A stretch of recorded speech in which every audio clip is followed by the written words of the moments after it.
noise!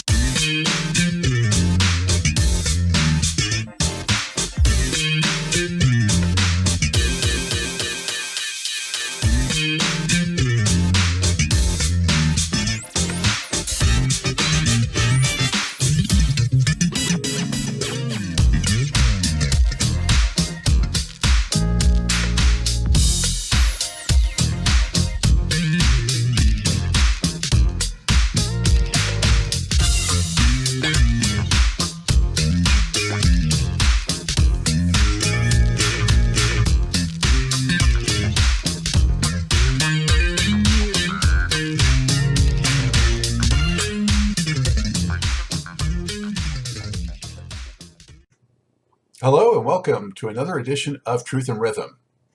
Brought to you by funkandstuff.net, this is the interview show that gets deep in the pocket with contemporary music's foremost masters of the groove. I am your host, Scott Dr. GX Goldfine, musicologist, creative arts journalist, and multimedia pro. Whether you're watching the video version of this show or the audio-only podcast version, I thank you so much for your continued interest and support in this show. If you enjoy this programming, there are several ways to help support Truth and Rhythm, as well as contribute to further enhancements and expansion, plus get some sweet perks and rewards in the process. First, subscribe to the Funk and Stuff channel on YouTube, which is where Truth and Rhythm lives, and be an advocate by spreading the word among fellow funk, jazz, and R&B music lovers. Second, join Truth and Rhythm's new membership program through Patreon, which features 3 tiers for truth believers, truth seekers, and truth crusaders. You can also submit a direct donation to the cause anytime at funkandstuff.net. At that site, which is loaded with awesome content, you can also purchase the book Everything's on the One, The First Guide of Funk, shop for official Truth and Rhythm and Funk and Stuff merchandise, and use the Amazon links for all of your online purchases, which allocates a percentage to this show. Sponsorship opportunities are available as well. Contact me directly at scottg@funkandstuff.net.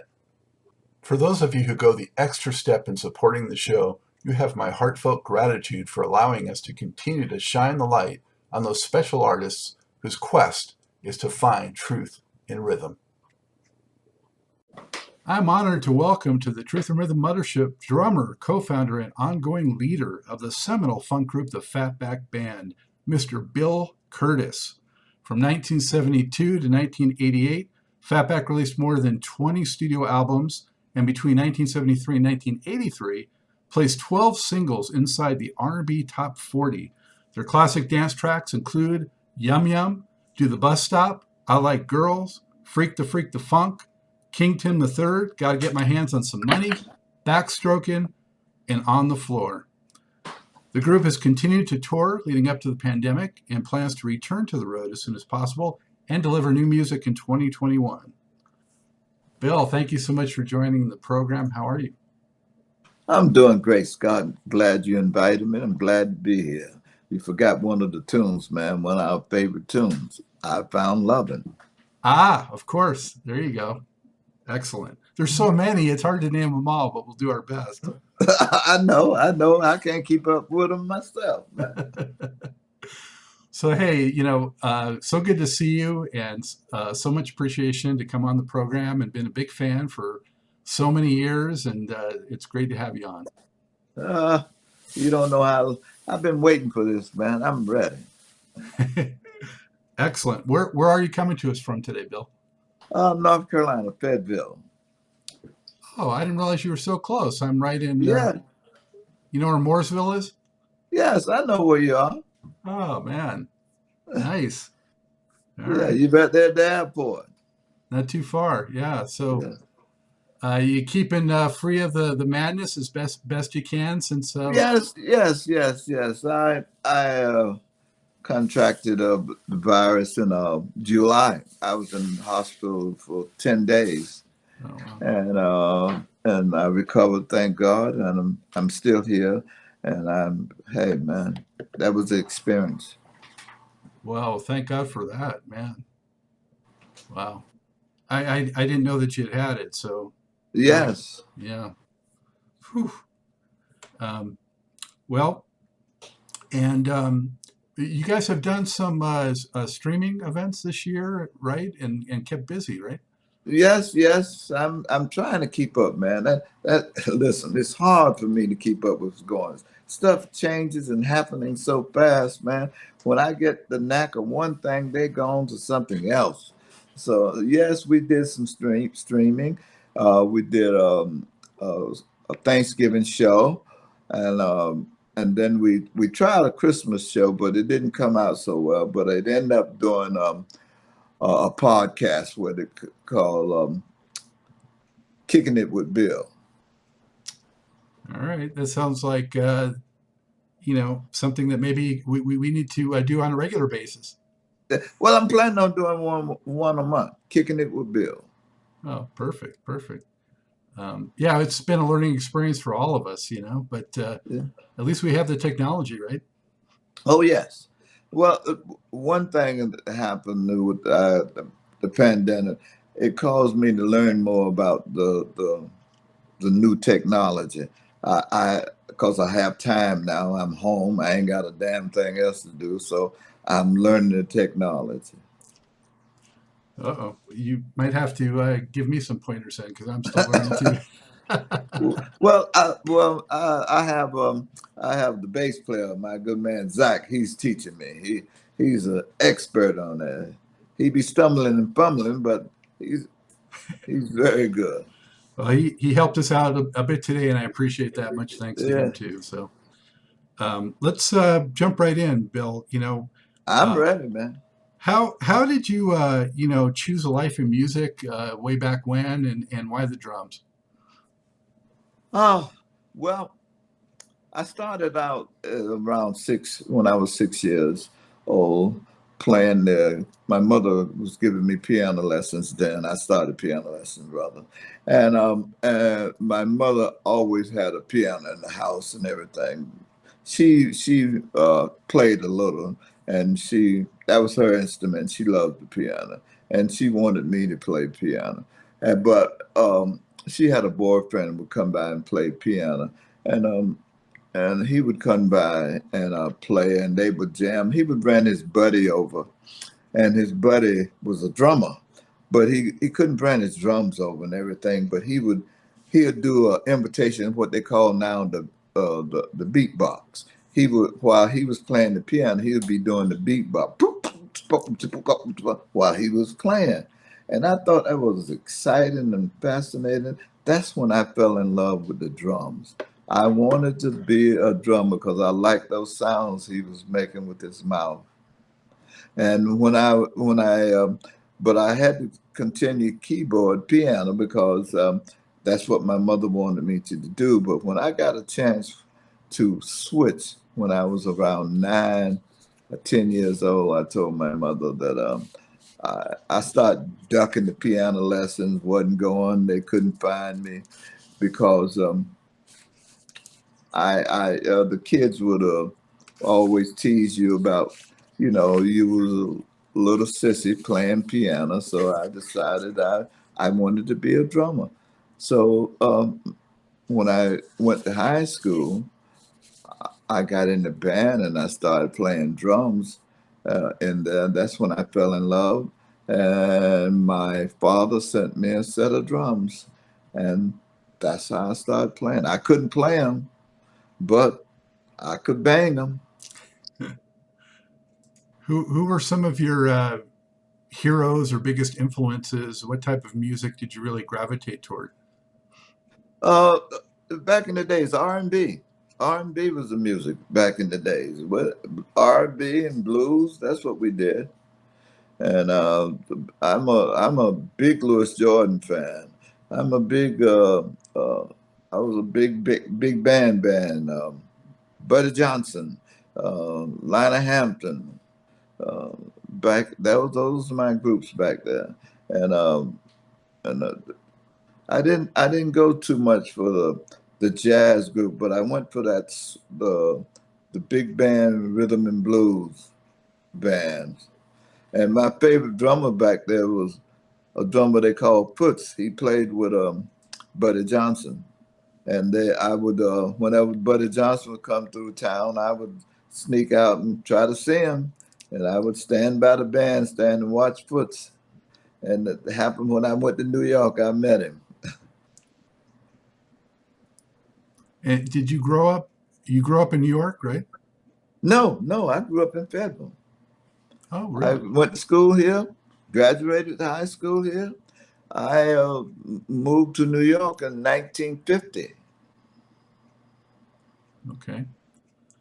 But your musical roots are New York.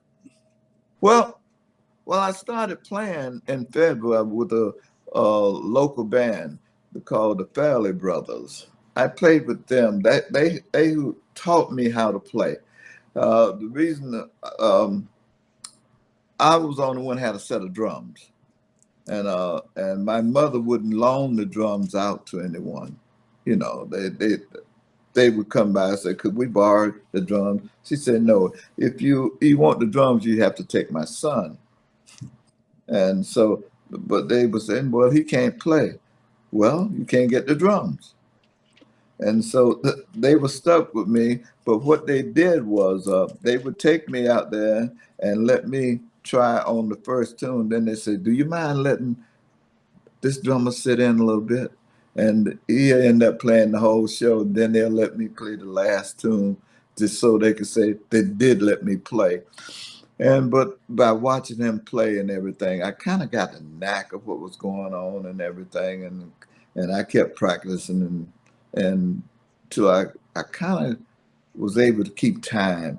And then, but happened was that drummer got him a job on the road with a band, and he left Fayetteville, so they didn't have nobody else but me. So now they got to teach me and give me time. So that's what happened. I stayed with them. They taught me how to play, and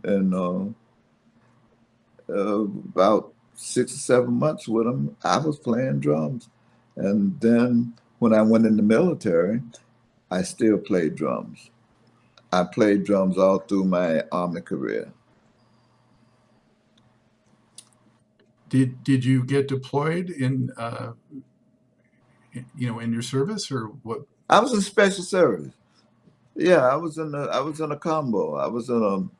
Uh, uh, I was in special service in Stuttgart, and we toured from Berlin to Tripoli, and everywhere there was a American troops, that's where we performed. We would put variety shows together, and they would take them out, and that's what I did. And I also went to bandman school. I had a bandsman MOS, and uh, my life in the military was playing music. Hmm. Sounds a bit like Maceo Parker. Yes. Yeah. So what?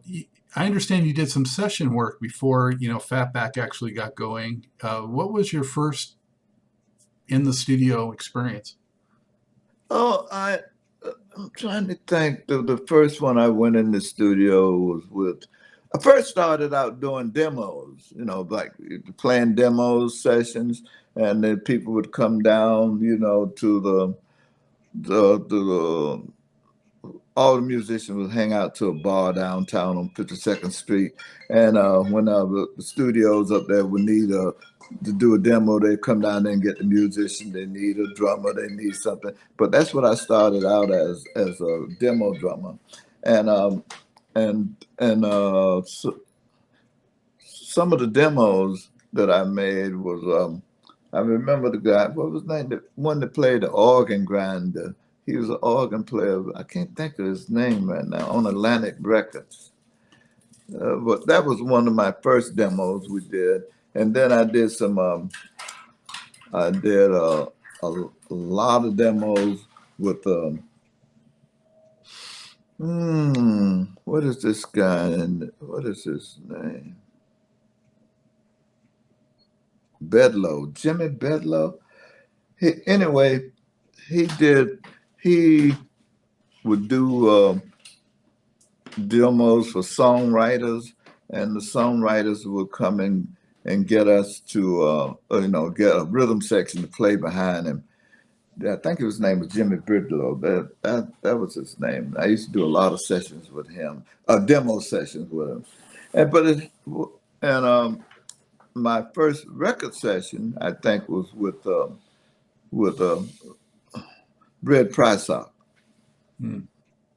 That was my first record session with him, and then my then from then on, I started recording with a lot of groups that I don't even remember their names, and only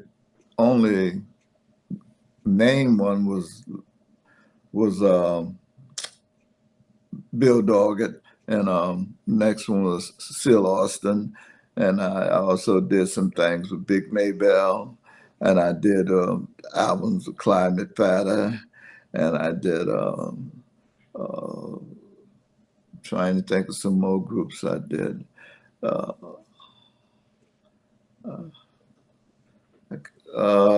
did a lot of local bands around Federal. I did also recorded with a local band, Ron Allison. He made some records, and then I did some things with Paul Williams, and then I did some things with Bobby Robertson. Bobby used to have a record store, and he would take he would hire a studio for about 6 or 7 hours, and he would take a group of people downtown. He might take 5 artists and record that night. He just record artists, and I played on those sessions, on a lot of his sessions like that.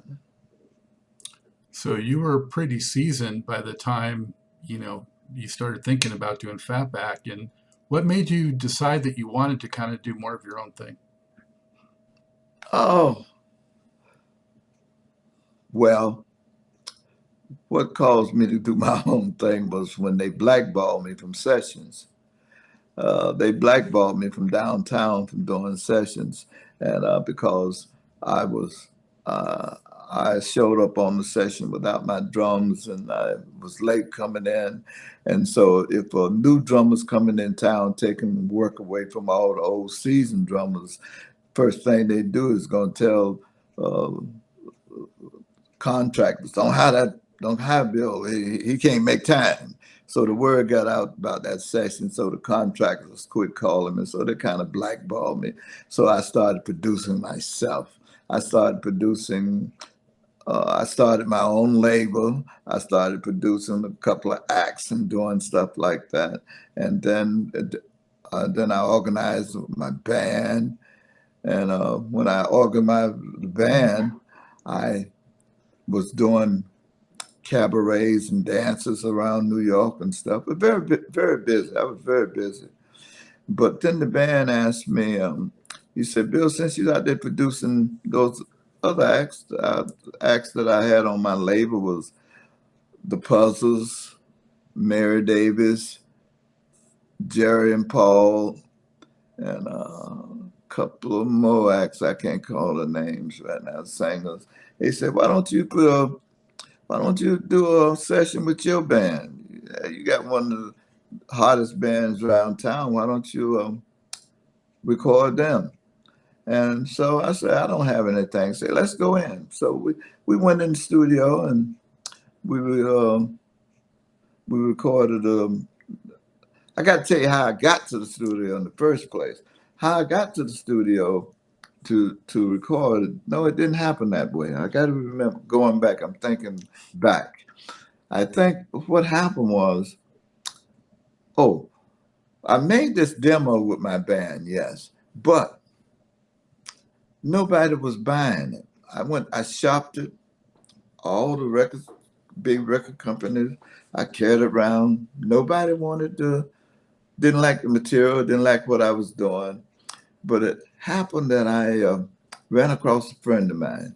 Uh, his name was Boo Frazier, and we met downtown, and he saw me. He said, "What you doing, man?" I said, "I'm trying to shop this my demo I got here." He said, "What is it?"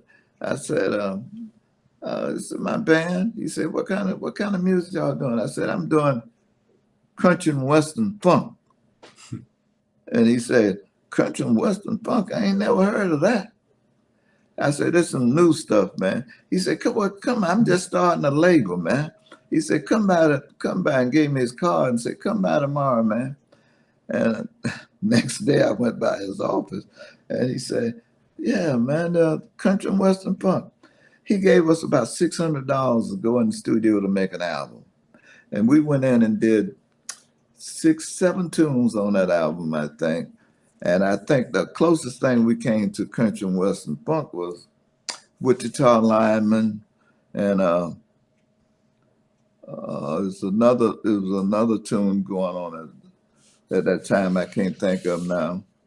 And come to find out that on that album we did a tune called "Going Home to See My Baby." That was the first thing that kind of hit the market, and it took. So the producer told me that, "Bill, I can't get no jockeys to play this." He said, "It don't fit their format."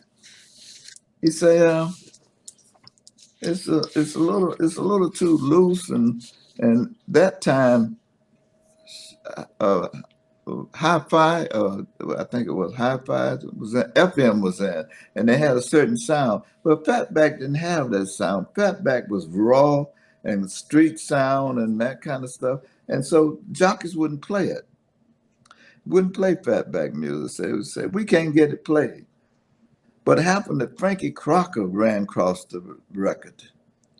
And Frankie Crocker played it. And Frankie said, "Now, this is the funkiest thing I heard in years. This is funk." And he said, "This is real, real greasy, funky music." And that was the beginning of the Fatback Band. Wow. Another Frankie Crocker breaking a band story. Yeah, So was that album what turned out to be Let's Do It Again, or was that before that? that was Let's Do It Again. Let's Do It Again on Perception.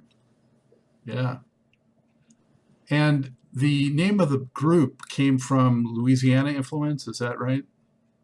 Yeah, really, yes and no. I'm gonna show you how the name of the group came about.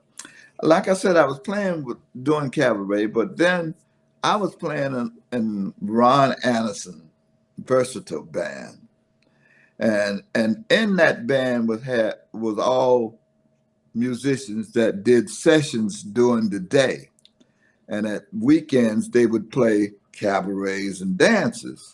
And in that band was a friend of mine named Eric Gale, guitarist. And Eric was doing just breaking in downtown and everything, but he played with Ron. And I had a beat that I learned from, it's a shuffle beat, but people in New York just played the shuffle, singer shuffle. But I had what they call a double shuffle. And the cats in New York wasn't doing the double shuffle. Excuse me. Um, so he liked that double shuffle. And then with that double shuffle, I added something else to it. I call it, it's kind of like a New Orleans type thing beat. That it was kind of like off the bass drum and with the hi-hat thing, because we was playing a lot of calypso music. And I took the calypso beat and added it to the funk backbeat to make a different beat. And Eric used to say, when he wanted me to play that beat, he used to say, "Play that greasy beat you got, that old fatback beat." He said, "That greasy, nasty beat." And so every time he wanted to play, he said, "Give me that fatback beat." So that caught on to everybody started calling me Fatback. That's why I got the name. But the groove I was playing was a combination of New Orleans that I learned from a friend of mine that was in the military. I mean, Otis. Otis. His name was Charles Otis. He played with Fats Domino, some of his stuff.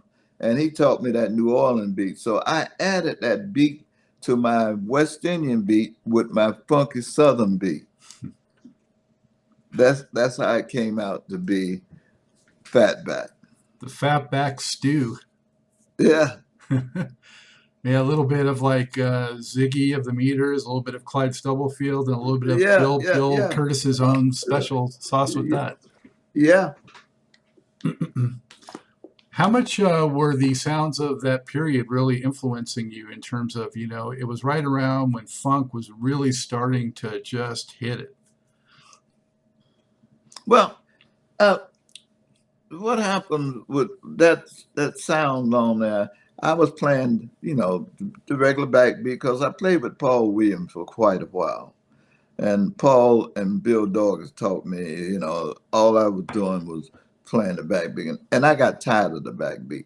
That's really how that fat backbeat came in, because I got tired playing just this on 2 and 4. So I started adding ghost notes to the 2 and 4 that made the beat. So therefore, that's how I kind of changed the way the guys was playing the backbeat.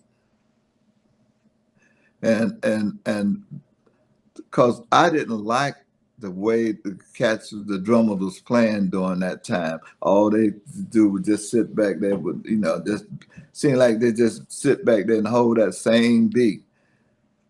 And I wanted to add, I call myself add melody to the drums.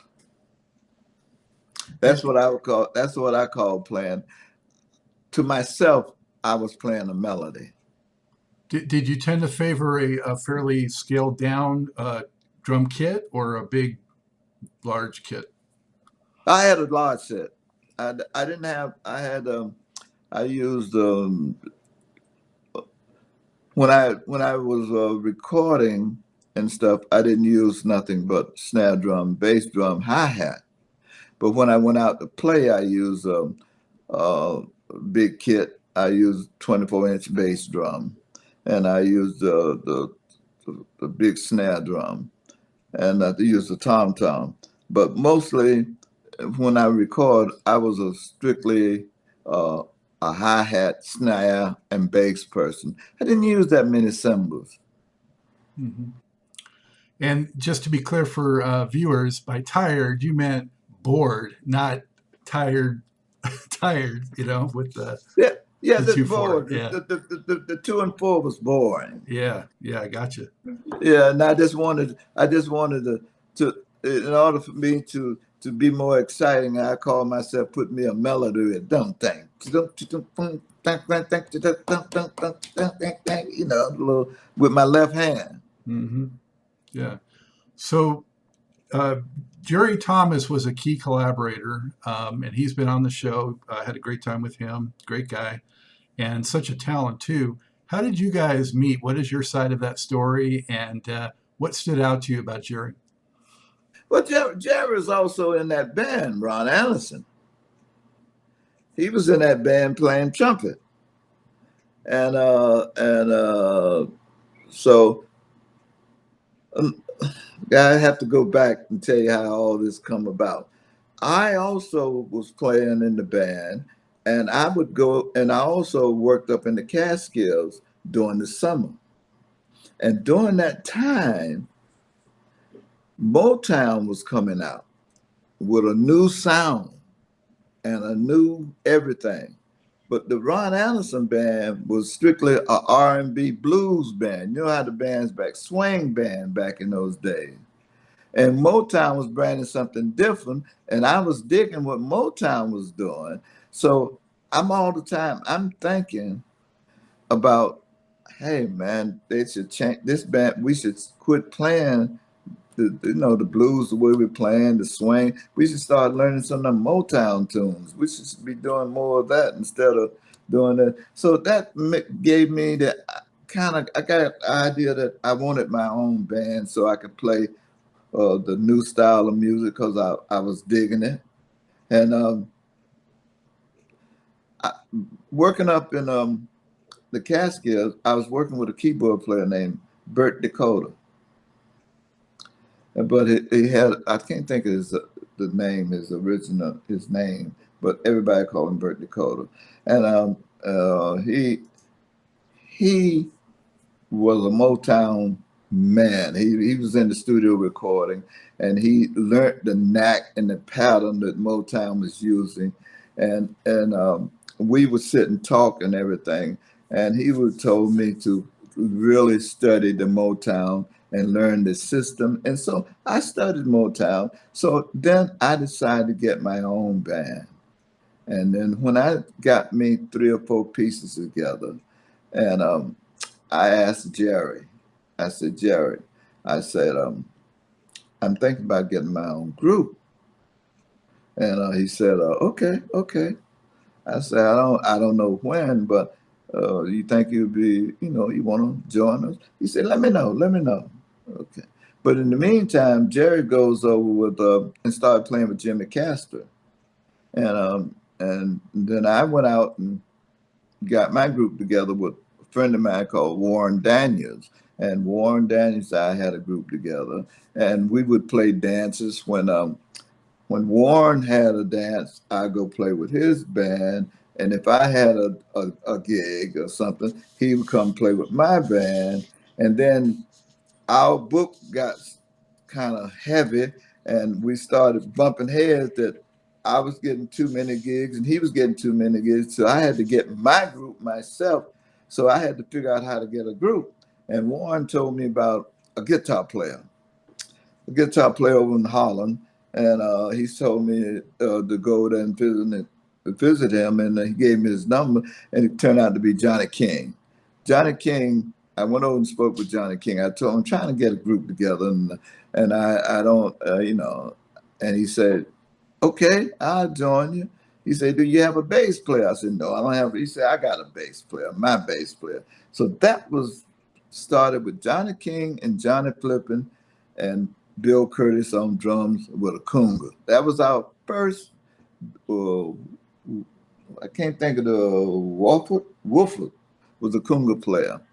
And we played dances, and we even played down the Madison Square Garden with just guitar, bass, drums, and conga in Madison Square Garden. Wow. But and headlining with the show was what was his name? Right On. That was his thing. He would say, "Oh, can't think of his name right now." Big guy.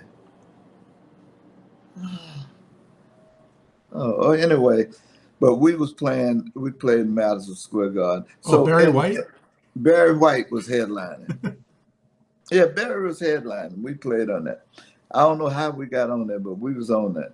And then I added a saxophone player after that.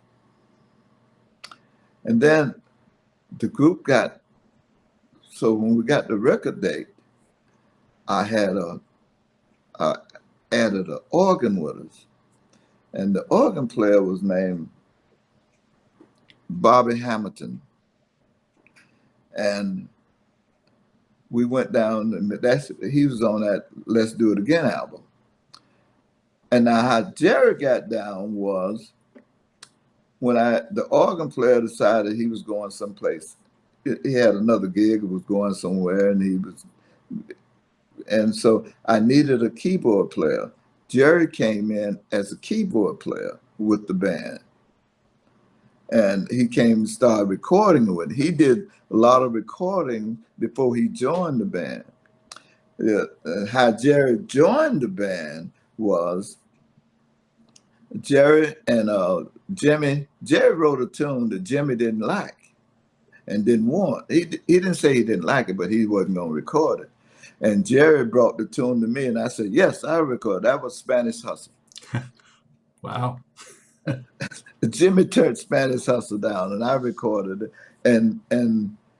And Jerry decided to join the band after that. And we've been together collaborating for the last 35, 40 years almost. We've been together over about 40 years. Wow. Thank you for that history, Bill. That was really interesting. What is it about Jerry though? His arranging skills, or what is it that he Yes. has that? Oh, yes. Well, Jerry's the only one could interpret what I was trying to do. That was the best thing about it. Jerry studied me. I the way I do tunes and stuff, I have to sing it to you. And and when I sing songs and stuff like that, Jerry could pick out the melody, what I'm singing, what I'm doing, and make arrangement out of it.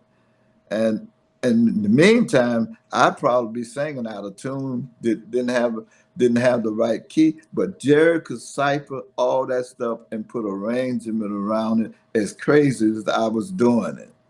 But he could take that crazy stuff that I was doing and turning it into a musical composition. And that's what happened.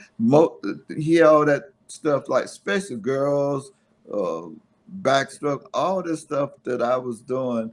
Jerry turned it into a musical composition, and he was a great arrangement. Oh man, he wrote like you can hear the parts on tunes like Nick Neusa,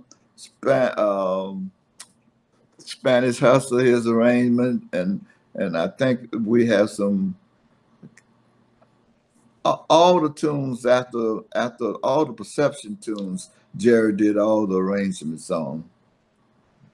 I've come to learn, Bill, that at that time when those bands were so great during the '70s, so many of the groups really relied on their keyboard players to kind of Yeah, be the formally trained people that could really do the arranging and bring it all together and take what the band leaders were thinking or wanted to do and really bring it yeah, to life.